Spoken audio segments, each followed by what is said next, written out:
ಶ್ರೀಮತೆ ರಾಮಾನುಜಾಯ ನಮಃ. ವಿಷ್ಣು ಸಹಸ್ರನಾಮದಲ್ಲಿರುವ 210ನೆಯ ತಿರುನಾಮ ಸುರಾರಿಹ. ಇಂದಿನ ಕತೆ ವಾಮನ ಪುರಾಣದಿಂದ ಬಂದಿದೆ. ಭಕ್ತ ಪ್ರಹ್ಲಾದನು ಅಸುರರ ರಾಜನಾಗಿ ಆಳುತ್ತಿದ್ದ ಸಮಯದಲ್ಲಿ ಚ್ಯವನರ್ ಮಹರ್ಷಿಗಳು ಅವನ ಅರಮನೆಗೆ ಬಂದರು. ಪ್ರಹ್ಲಾದನು ಅವರನ್ನು ಅತ್ಯಂತ ಗೌರವದಿಂದ ಸ್ವಾಗತಿಸಿ ಅವರ ಪಾದಗಳನ್ನು ತೊಳೆದು ಅವರಿಗೆ ಸಲ್ಲಬೇಕಾದ ಎಲ್ಲ ಗೌರವಗಳೊಂದಿಗೆ ಸತ್ಕಾರ ಮಾಡಿದನು. ನಂತರ ಅವರ ಪಾದಗಳ ಬಳಿ ಕುಳಿತು, ಸ್ವಾಮಿ, ನಾನು ಶ್ರೀಮನ್ನಾರಾಯಣನ ಅನೇಕ ದಿವ್ಯ ಕ್ಷೇತ್ರಗಳಿಗೆ ಭೇಟಿ ನೀಡಿ ಪುಣ್ಯ ನದಿಗಳಲ್ಲಿ ಸ್ನಾನ ಮಾಡಿ ನನ್ನ ಜೀವನವನ್ನು ಪವಿತ್ರಗೊಳಿಸಬೇಕೆಂದು ಬಯಸುತ್ತೇನೆ. ದಯವಿಟ್ಟು ಯಾವ ಕ್ಷೇತ್ರಗಳಿಗೆ ಹೋಗಬೇಕೆಂದು ತಿಳಿಸಿ ಎಂದು ಕೇಳಿದನು. ಆಗ ಚ್ಯವನರ್ ಮಹರ್ಷಿಗಳು, ಮೊದಲು ಬದ್ರಿನಾಥ್ ಕ್ಷೇತ್ರಕ್ಕೆ ಹೋಗು, ನಂತರ ನೈಮಿಷಾರಣ್ಯಕ್ಕೆ ಹೋಗು ಎಂದು ಉಪದೇಶಿಸಿದರು.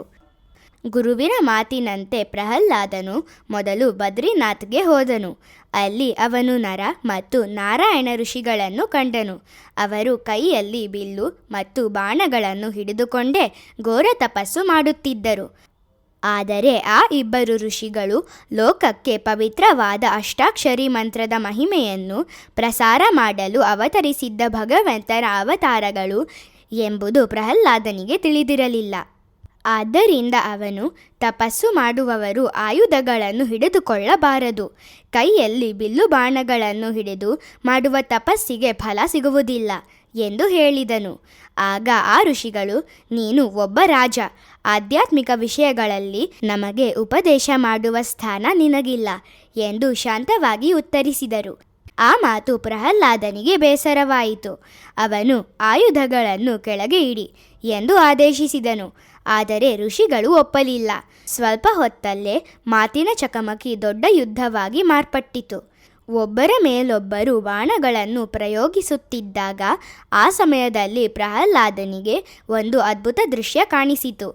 ನಾರಾಯಣ ಋಷಿಯ ಮುಖದಲ್ಲಿ ಶ್ರೀ ನರಸಿಂಹ ಭಗವಂತನ ದಿವ್ಯ ರೂಪವು ಪ್ರಕಾಶಿಸುತ್ತಿರುವುದನ್ನು ಅವನು ಕಂಡನು. ತಕ್ಷಣವೇ ಪ್ರಹ್ಲಾದನು ತನ್ನ ಆಯುಧಗಳನ್ನು ಕೆಳಗಿಟ್ಟು ಭಗವಂತನ ಪಾದಗಳಿಗೆ ಸಾಷ್ಟಾಂಗ ನಮಸ್ಕಾರ ಮಾಡಿ, ಪ್ರಭು, ನನ್ನನ್ನು ಕ್ಷಮಿಸಿ ಎಂದು ಬೇಡಿಕೊಂಡನು. ಶ್ರೀ ನರಸಿಂಹರು ಅವನನ್ನು ಪ್ರೀತಿಯಿಂದ ಮೇಲಕ್ಕೆ ಎಬ್ಬಿಸಿ ಹೇಳಿದರು, ಪ್ರಹ್ಲಾದ, ನೀನು ಅಸುರರ ರಾಜನಾದ ನಂತರ ನಿನ್ನಲ್ಲಿ ಅಸುರರ ಒಂದು ಸಣ್ಣ ಗುಣವಾದ ಅಹಂಕಾರ ಬಂದಿತ್ತು. ಅದನ್ನು ಹೋಗಲಾಡಿಸುವುದಕ್ಕಾಗಿಯೇ ನಾನು ಈ ಲೀಲೆಯನ್ನು ನಡೆಸಿದೆ. ಮೊದಲು ಚ್ಯವನರ್ ಮಹರ್ಷಿಗಳನ್ನು ನಿನ್ನ ಬಳಿಗೆ ಕಳುಹಿಸಿದೆ. ನಂತರ ನಿನ್ನನ್ನು ಇಲ್ಲಿ ಕರೆಸಿ ನನ್ನ ದಿವ್ಯ ಬಾಣಗಳ ಮೂಲಕ ನಿನ್ನಲ್ಲಿ ಆ ಅಹಂಕಾರವನ್ನು ಸಂಪೂರ್ಣವಾಗಿ ನಾಶ ಮಾಡಿದೆ.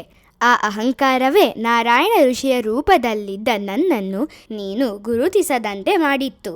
ಸುರಾರಿಹ ಎಂಬ ತಿರುನಾಮದ ಅರ್ಥ ಅಹಂಕಾರ, ಕಾಮ, ಕ್ರೋಧ, ಲೋಭ, ಮೋಹ ಮತ್ತು ಮತ್ಸರದಂತಹ ಅಸುರ ಗುಣಗಳನ್ನು ನಾಶ ಮಾಡುವವನು ಎಂದು. ನಾವು ಪ್ರತಿದಿನ ಸುರಾರಿಘ್ನೇನ್ ನಮಃ ಎಂದು ಜಪಿಸಿದರೆ ಶ್ರೀಮನ್ನಾರಾಯಣನು ನಮ್ಮಲ್ಲಿರುವ ಅಸುರ ಗುಣಗಳನ್ನು ದೂರ ಮಾಡಿ ದೈವಿ ಗುಣಗಳನ್ನು ಬೆಳೆಸುವಂತೆ ಅನುಗ್ರಹಿಸುತ್ತಾನೆ. ಶ್ರೀಮತೆ ರಾಮಾನುಜಾಯ ನಮಃ.